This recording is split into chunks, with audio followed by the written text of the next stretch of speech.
Então, eu gostaria de falar um pouco da agenda de pesquisa que a gente desenvolveu sobre os efeitos do Covid. Quer dizer, de um lado, a gente está detalhando a pesquisa de onde estão os idosos, por exemplo, permitindo olhar nos detalhes geográficos, onde estão mais concentrados, por exemplo, no Rio, dividido por 2.200 pedaços, o Grande Rio.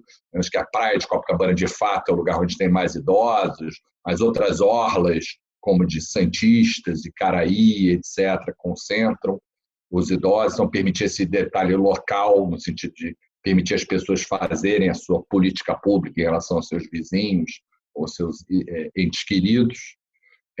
Olhando um pouco aqui, dando um exemplo aqui primeiro do Brasil, um resultado que eu acho que é importante da pesquisa sobre os idosos é que os idosos no Brasil são relativamente bem protegidos em termos de política pública. Nós somos o número 80 no ranking de 100 países, em termos dos 20% mais pobres. Então, um país de poucos idosos é número 80, com menos idosos, mas somos 31 entre os 20% mais ricos, ou seja, os idosos no Brasil estão relativamente bem situados na distribuição de renda. Isso favorece ações para tentar deter os principais efeitos da Covid.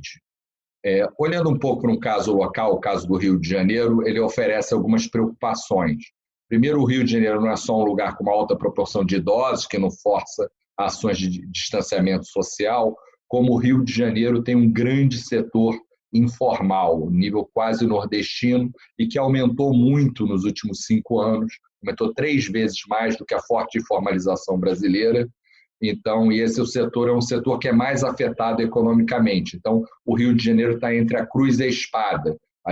Nossa economia e nossa sociedade é muito afetada pelo isolamento social, ao mesmo tempo a gente tem que fazer esse isolamento social porque temos um contingente de idosos maior ainda que de outras regiões.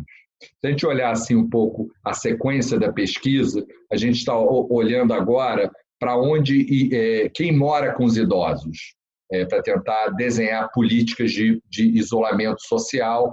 Então, o que a gente vê, por exemplo, olhando no ranking internacional, países mais ricos têm muitos idosos, mas os idosos não moram com outras gerações. O exemplo mais típico é a Finlândia, onde 3% das pessoas mais velhas moram com crianças ou adolescentes. Enquanto num país pobre, quanto o Afeganistão, 96% das pessoas de mais alta idade moram com criança e adolescente. Então, para desenhar um pouco as políticas de isolamento social, o Brasil está no meio desse campo, está exatamente no meio do ranking, porque países pobres têm poucos idosos, mas os idosos moram em famílias estendidas, o que dificulta a ação de isolamento. Uma outra linha que a gente está desenvolvendo é a linha de comorbidades, inclusive trazendo para hoje, através de projeções demográficas, etc., mantendo o fator idade, onde é que estão as pessoas que estão com comorbidades que devem ser protegidas da crise.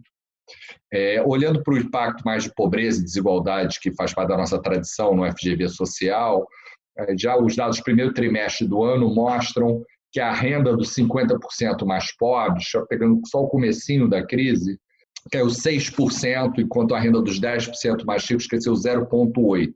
Ou seja, a desigualdade que estava começando a cair no Brasil, depois de ter subido muito, ela volta a subir a uma taxa grande. Quando a gente analisa as razões dessa queda de renda, não só do aumento de desigualdade, mas da queda de renda, é o efeito emprego, o efeito ocupação é o que leva, não é o efeito salário, que leva a renda dos brasileiros cair nesse começo de crise. E já vislumbrando os dados do segundo trimestre, em abril, o efeito emprego foi menos 4,9 milhões de empregos, em geral, de ocupações que foram destruídas no Brasil.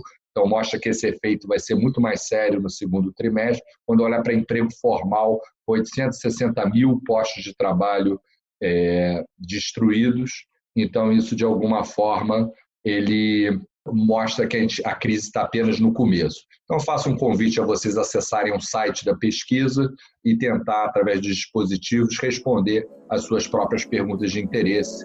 Muito obrigado.